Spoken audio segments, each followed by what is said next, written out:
You're sitting at your desk, the books are open, the highlighter is in your hand, but your brain just isn't there. You know you should be studying. That deadline is getting closer, the exam is looming, but every fiber of your being is screaming no. You'd rather do anything else? Clean your room, watch paint dry, stare at the ceiling. If this feeling of intense resistance is familiar, I want you to know one thing. You are not lazy, and you are not alone. This is a universal struggle. But the difference between those who succeed and those who stay stuck isn't about having more willpower. It's about having the right strategies. And today, we're going to uncover those strategies, turning that feeling of "I can't" into "I just did." Before we dive into the solutions, we have to understand the problem. Why does our brain fight so hard against something we know is good for us? This isn't just simple laziness. It's often rooted in deeper psychological triggers. One of the biggest culprits is the fear of failure. Subconsciously, you might be thinking, what if I study for hours and still don't understand it? What if I try my best and still get a bad grade? This fear can be so paralyzing that it feels safer to not try at all. If you don't try, you can't fail. Procrastination becomes a defense mechanism to protect your self-esteem. Another major factor is feeling completely overwhelmed. When you look at the mountain of work ahead, an entire textbook to read, a 20-page paper to write, your brain goes into shutdown mode. The task seems so enormous and undefined that you don't even know where to begin. This is called task paralysis. The sheer scale of the goal makes starting feel impossible, so you default to doing nothing. Sometimes the issue is a lack of connection or perceived value. If you're studying a subject you find boring or irrelevant to your life, your brain struggles to engage. It's wired to seek out rewards and pleasure.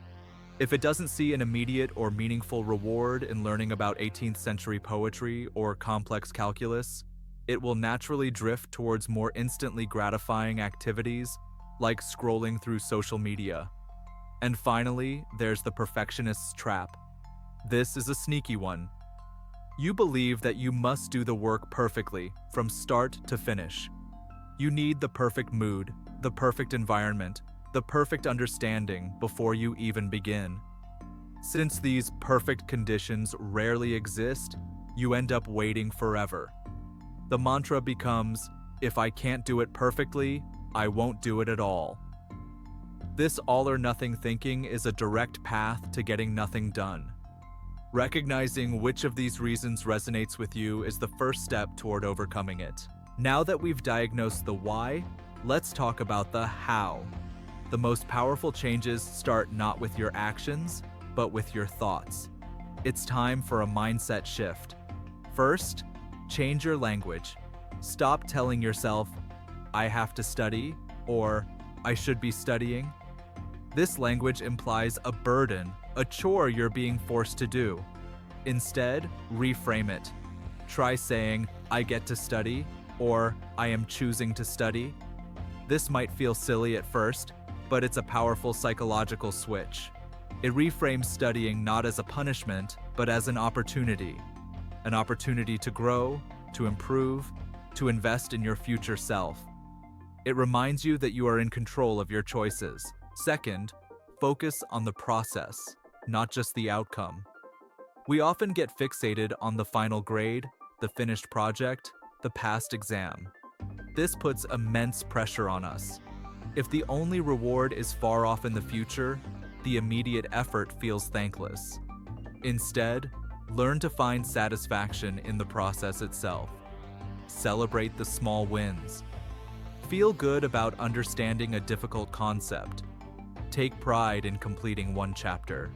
When you focus on the act of learning rather than the pressure of performing, the task becomes far less intimidating and much more rewarding in the moment. Third, abandon the all or nothing mindset. This is crucial. You do not need to study for 5 hours straight to make progress. Studying for 15 minutes is infinitely better than studying for 0 minutes. Reading one page is better than reading none. Give yourself permission to do an imperfect job. If you only have the energy to make flashcards for one paragraph, do that. That small step builds momentum and often makes the next step easier. Progress, not perfection, is the goal. Finally, visualize your success in detail. But don't just visualize the A on the paper. Visualize the feeling behind it. Imagine the feeling of relief and pride after you walk out of your last exam. Picture yourself confidently explaining a concept to a friend. Feel the sense of accomplishment that comes from mastering a new skill. This kind of emotional visualization connects your present actions to a future positive feeling, making the immediate effort feel much more worthwhile. All right, mindset is in place.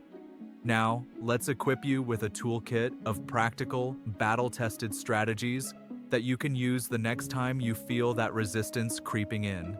The first and most powerful tool is the 5-minute rule. It's deceptively simple. Tell yourself you are only going to study for 5 minutes. That's it. Anyone can handle 5 minutes, right? Set a timer and just start. The secret here is that starting is always the hardest part. The 5-minute rule tricks your brain into overcoming that initial hurdle of activation energy.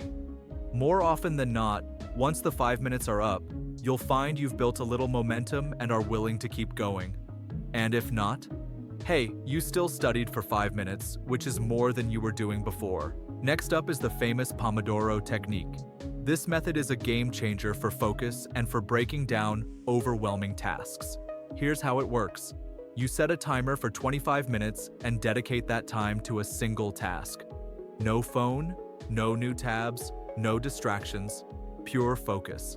When the timer rings, you put a check mark on a piece of paper and take a short 5-minute break. Stretch, get some water, look out the window. After the break, you start another 25-minute session. After 4 Pomodoros, you take a longer break, about 15 to 30 minutes.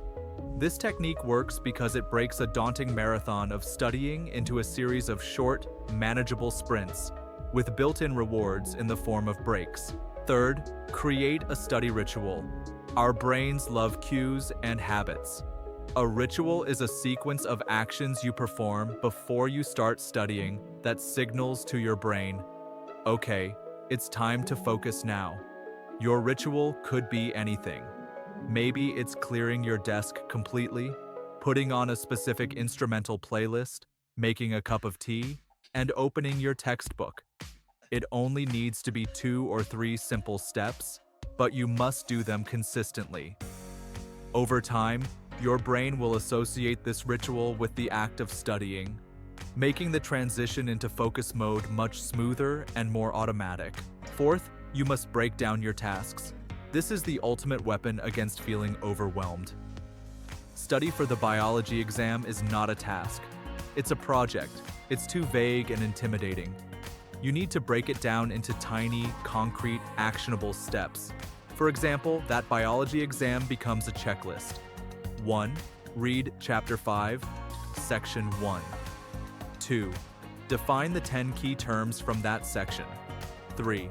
Watch a video explaining photosynthesis. 4th, do 5 practice questions on photosynthesis. Each of these steps is small, clear, and achievable. Checking them off a list provides a sense of progress and accomplishment that fuels you to tackle the next one. Finally, design a reward system. Your brain is wired to repeat behaviors that lead to rewards.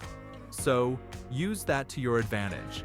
Set up a system where you give yourself a small reward after completing a study goal. Finished a difficult chapter? You get to watch 1 episode of your favorite show. Studied for 2 focused hours? You get to spend 30 minutes on a hobby you love. The rewards don't have to be big, but they should be immediate and enjoyable. This creates a positive feedback loop, training your brain to associate studying with a pleasant outcome. So, the next time you find yourself staring at a textbook, feeling that familiar dread, I want you to pause. Remember, it's not a character flaw, it's a human response, but you are now armed. You understand the why behind your procrastination. You have the mindset shifts to change your perspective. and you have a practical toolkit to get you started. Don't try to implement all of these things at once. That would just be another overwhelming task. Just pick one. Just one thing to try today. Maybe it's the 5-minute rule. Just commit to 5 minutes. Maybe it's breaking down one assignment into smaller steps. The journey to becoming a consistent, effective learner doesn't start with a giant leap of willpower. It starts with a single, small, strategic step. You have the power to take that step right now. You can do this.